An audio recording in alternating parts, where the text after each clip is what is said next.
شیخ زکریا رحمۃ اللہ علیہ. بخاری شریف لگ بھگ 35 سال سے اوپر انہوں نے پڑھائی اور فری پڑھائی. اور موطا امام مالک کی شرح لکھی، اوجز المسالک.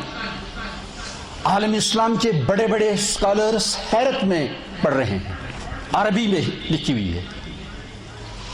اتنے عظیم شان محدث، لیکن جیسے ابھی میں نے سمجھایا وہ والد صاحب کی نگہبانی میں رہے.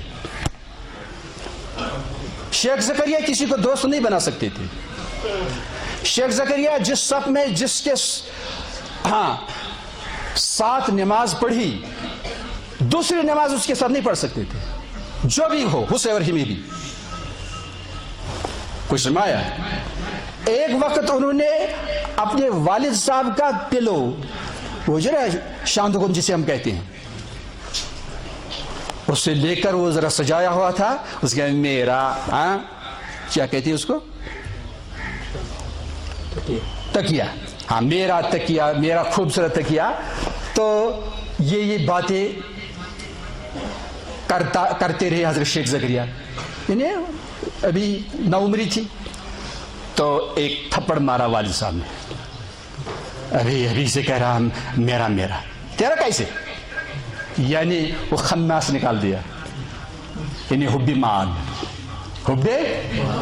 آج کل اگر ہمارے گھر میں والد صاحب ایسا کرے تو پہلے تو اس کی امی اٹھے گی، اور وہ بھی ڈنڈا لے کر. سمجھ گیا؟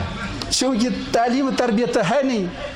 اب یہ شیخ زکریا رحمۃ اللہ علیہ ہمارے اکابر کو جب حدیث کے بارے میں کوئی اشکال پڑتا تو جب مدینہ تشریف لے جاتے تو ان کے سامنے وہ اشکال رکھتے کہ یہاں یہ حدیث پاک ہمیں سمجھ میں نہیں آ رہی ہے.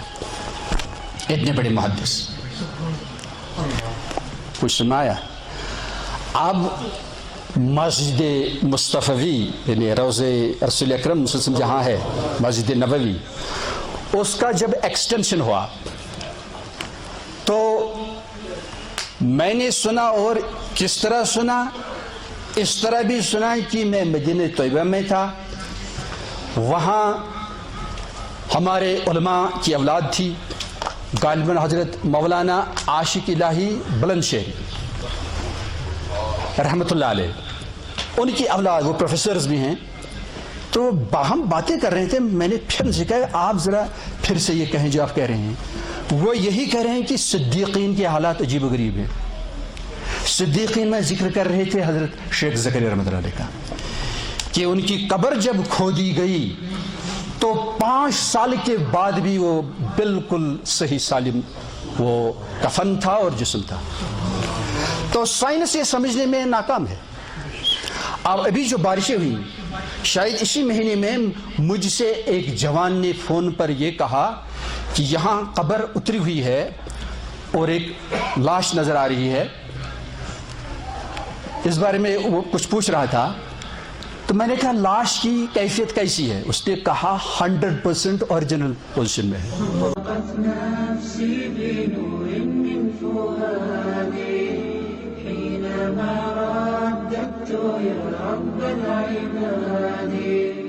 وانتشت روحي وصار الدمع يجري